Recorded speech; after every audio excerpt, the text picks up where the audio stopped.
রাতের খাবার খেয়ে ঘুমানোর প্রস্তুতি নিচ্ছিলেন এক রেলওয়ে কর্মী। এ সময় হঠাৎ এক সাপ তাকে কামড়ে দেয়। কি করবেন তা বুঝতে না পেরে আক্রমণকারী সাপকেই পাল্টা দুবার কামড়ে দেন ওই ব্যক্তি। জীবন মৃত্যুর এই লড়াইয়ে ওই রেলওয়ে কর্মী বেঁচে গেলেও মৃত্যু হয়েছে সাপটির। চাঞ্চল্যকর এই ঘটনাটি ঘটেছে ভারতের বিহার রাজ্যে। শুক্রবার এক প্রতিবেদনে এই তথ্য জানিয়েছেন ভারতীয় সংবাদ মাধ্যম টাইমস অব ইন্ডিয়া। প্রতিবেদনে বলা হয়েছে, ভুক্তভোগী ওই ব্যক্তির নাম সন্তোষ লোহার। ৩৫ বছর বয়সী সন্তোষ বিহারের নাওয়াদার রাজৌলির একজন রেল কর্মচারী।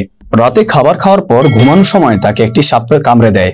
এত রাত্রে জঙ্গলের মধ্যে সাপের কামড় খেয়ে কি করবেন বুঝতে না পেরে দিকবিদিক শূন্য হয়ে সাপটিকেই ধরে দুবার কামড়ে দেন সন্তোষ। তার মাথায় তখন একটি জিনিসই ঘুরছিল, আর সেটি হচ্ছে তার এলাকায় স্থানীয় লোকেরা বিশ্বাস করেন কামড় দেওয়া সাপকে পাল্টা কামড়ে দিলে বিষের ক্ষতিকর প্রভাবকে উল্টে দেওয়া সম্ভব।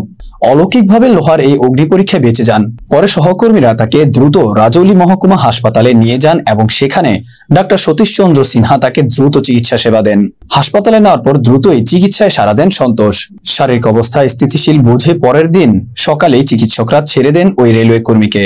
ডাক্তার সিনহাও নিশ্চিত করেছেন লোহার চিকিৎসায় ভালোভাবে সাড়া দিয়েছেন এবং পরের দিন সকালে তাকে ছেড়ে দেওয়া হয়েছে। অবশ্য সাপের কামড় খেয়ে সন্তোষ প্রাণে বাঁচলেও বাঁচেনি সাপটি।